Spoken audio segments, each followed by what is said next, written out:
Και κάνει εκεί λίγο δεξιά. Ο Γκαβίρια προσπαθεί να σπρώξει. Ο Γκαβίρια. Χάνει την ισορροπία του Γκαβίρια. Και βγαίνει ο Ματιέ Φάντερπουλ. Φάντερπουλ, Φίλιψεν, Κάβεντις. Δεν ξέρει ποια ρόδα να ακολουθήσει ο Κάβεντις. Και παίρνει τη ρόδα εδώ του. Ο Ματιέ Φάντερπουλ ακόμα κρατιέται μπροστά. Και βγαίνει ο Κάβεντις μπροστά. Μάλιστα, πολύ βγαίνει μπροστά ο Κάβεντις, ξεκινάει το sprint. Όχι, με πτώση πίσω, φεύγει ο Κάβεντις. Κάβεντις 35! 35! 35! Κάβεντις! Κάβεντις! Κάβεντις! Σερ Μαρκ Κάβεντις! Σερ Μαρκ Κάβεντις! Απίστευτο. Θα τρελαθούμε! Θα τρελαθούμε! Τι έκανε! Τι έκανε το θηρίο! Τι έκανε! Συγχωρήστε το ξέσπασμα, συγχωρήστε το ξέσπασμα πραγματικά, αλλά εδώ γράφτηκε ιστορία. Εδώ γράφτηκε ιστορία. Είναι μόνος πρώτος. Κοιτάξτε στο αυτοκίνητο τι γίνεται. Τον Αναστόπουλο δείξτε μας.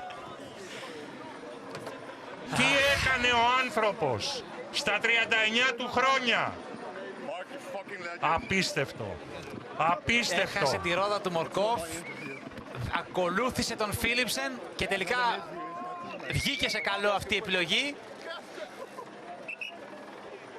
Αν είναι δυνατόν.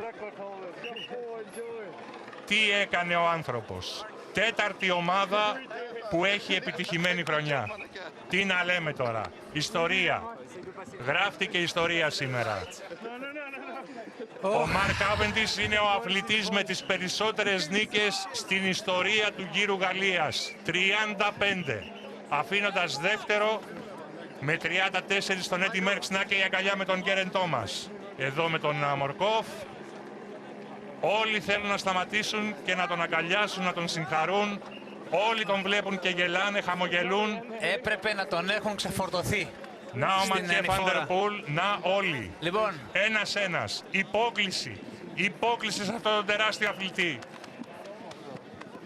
Και κάποια πολύ έγκυρα site σήμερα στα προγνωστικά τους δεν είχαν καν τον Cavendish. Ακριβώς. Δείτε εδώ. Δείτε εδώ η Αλεπού, δείτε. Ο γάτος.